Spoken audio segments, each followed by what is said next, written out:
So this is a small application I wrote to calculate surface and volume in terms of this chapter based on volume and surface and then volume.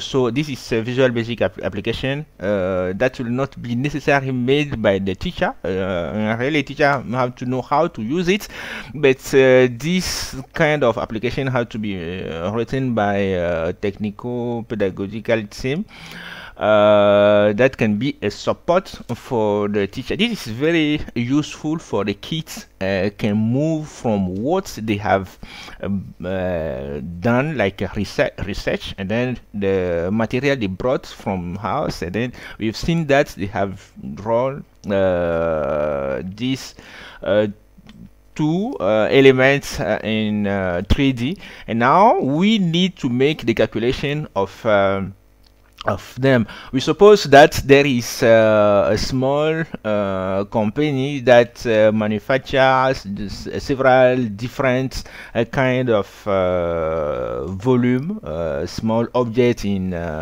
like a box and then cylinder, maybe in different material like plastic, wood, iron, aluminium, or copper, I don't know. And then this small company asks us to calculate the surface, the base surface, the volume of the elements, the box. I think in 21st century we are not going to take our pencil and our paper to make a hand calculation of thousand and thousand of pieces. So it is very interesting to use this kind of application. It helps the kids to put themselves, to put confidence in themselves, and they can create such application in the future. So what are we going to do here? It's very simple. We get to calculate the volume, the surface, and then the volume of the box. So we get the length. I just enter the dimension of the length. I enter 100 here, very simple. The width, I enter 50.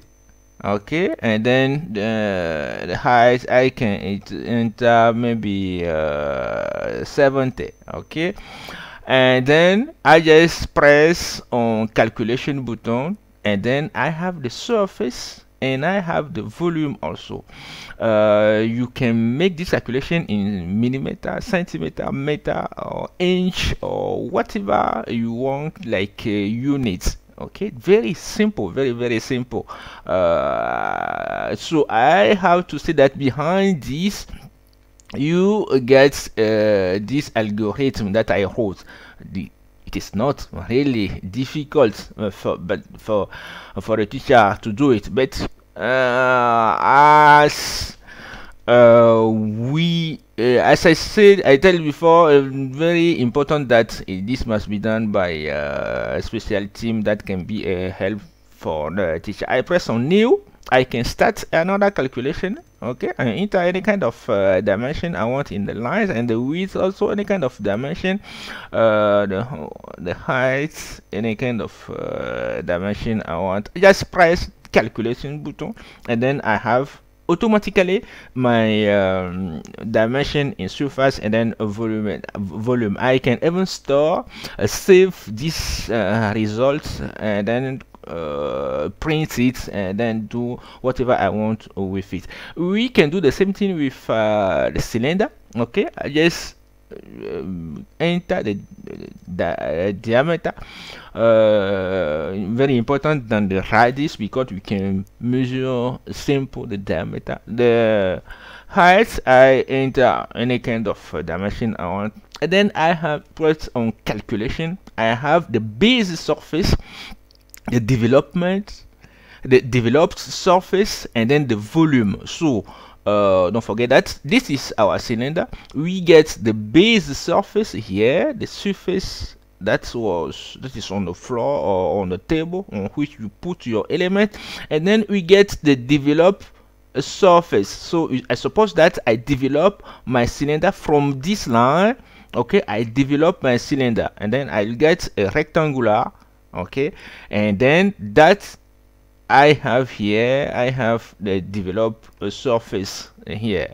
Very important to know. And then I get the volume. So three things: base surface, develop a surface, and then the volume. Okay, very easy. This is very important for to be integrated in physics. For that, the kids can see a different part, a different use of every chapter in physics. You can make this in electronics, you can make this in electricity, and any kind of chapter.